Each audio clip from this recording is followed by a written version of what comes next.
ખેડા જિલ્લા ટ્રાફિક પોલીસની હાઈવે પર દોરીથી કોઈ ઈજા ન થાય તે માટે ખાસ અભિયાનની કરી શરૂઆત।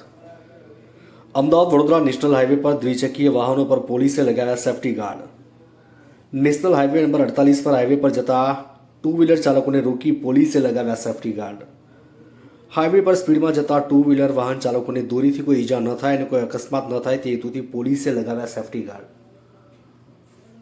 પતંગની દોરીથી નાના બાળકોથી લઈ મોટા વ્યક્તિઓને ઈજા પહોંચવાના બનાવો સામે લોકોના રક્ષણ માટે ખેડા જિલ્લા ટ્રાફિક પોલીસની પહેલ।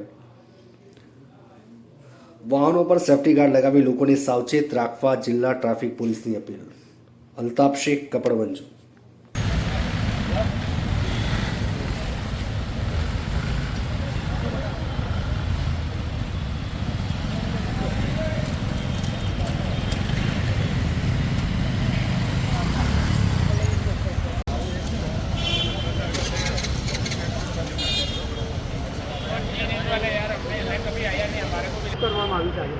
આજ રોજ પોલીસ અધિક્ષક સાહેબ શ્રી રાજેશ ગઢિયા સાહેબની સૂચના અનુસંધાને નડિયાદ શહેરના લોકોને દ્વિચક્રી વાહનો જે ચલાવે છે જેઓના અત્યારે તાજેતરમાં આવતો મકર સંક્રાંતિ તહેવાર જેના પતંગના ચડાવવાના દોરીઓના અનુસંધાને કોઈના ગળા ના કપાઈ જાય, કોઈને શરીર નુકસાન ન જાય, કોઈને તકલીફ ન થાય, કોઈનો જીવ ન જાય, જેના અનુસંધાને પોલીસ અધિક્ષક શ્રીની સૂચના અનુસંધાને જિલ્લા ટ્રાફિક પોલીસ દ્વારા આજ રોજ આખો દિવસ સેફ્ટી ગાર્ડ લગાવવાનો કાર્યક્રમ રાખવામાં આવેલો છે, જેમાં ઘણા બધા લોકોને સેફ્ટી ગાર્ડ લગાવવામાં આવ્યા। ઘણા બધા લોકો જે દ્વિચક્રી વાહનો સેફ્ટી ગાર્ડ વગરના હતા તેઓના જીવ બચાવવા તેમજ તેઓને શારીરિક નુકસાન ન જાય તેના અનુસાર કાર્યક્રમ રાખવામાં આવેલો છે।